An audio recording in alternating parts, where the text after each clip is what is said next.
पागल बना के गेलक के मीठ मुस्कान ये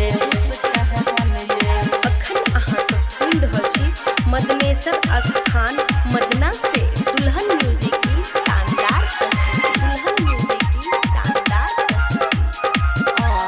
के मीठ मुस्कान ये पागल बना के गेलक के मीठ मुस्कान ये पागल बना के गेलक के मीठ मुस्कान ये हम छी अहाँ के सूरज हम छी अहाँ के सूरज अहाँ छी हमर चाँद ये सजनी ये पागल हम सजनी ये पागल बना के गेलक के मीठ मुस्कान ये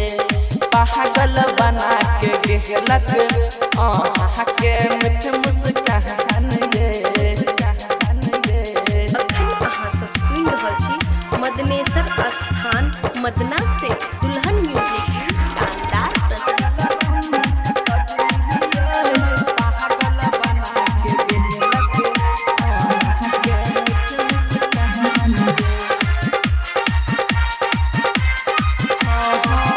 उजरल बगिया में फूल खिलेला रेशम गुलाब जैका अहाँ मुस्केला उजरल बगिया में फूल खिलेला रेशम गुलाब जैका अहाँ मुस्केला सजनी ये पागल हम सजनी ये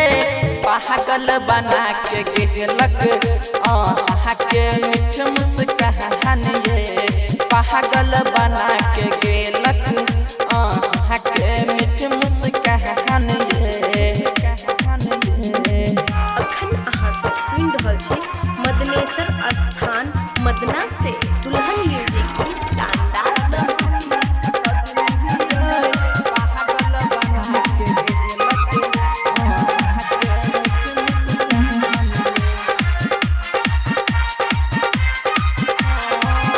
दर्द दिल के दवाई कुछो नहीं फुराई छै प्रेमक जुदाई हमरा आब नहीं सहाय छै दर्द दिल के दवाई कुछो नहीं फुराई छै प्रेमक जुदाई हमरा आब नहीं सहाय छै सजनी ये पागल हम सजनी ये पागल बना के गेलक के मीठ मुस्कान ये पागल बना के गेलक के मीठ मुस्कान ये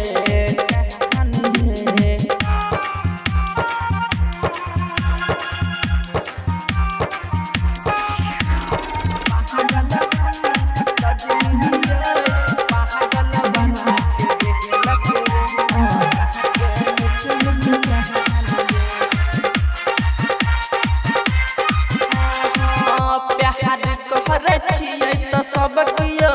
कहे करे पाप छै सतिया मसीह हम भाइयो महंगाई न साहब छै प्यार करे छियै तऽ सब कियो कहे करे पाप छै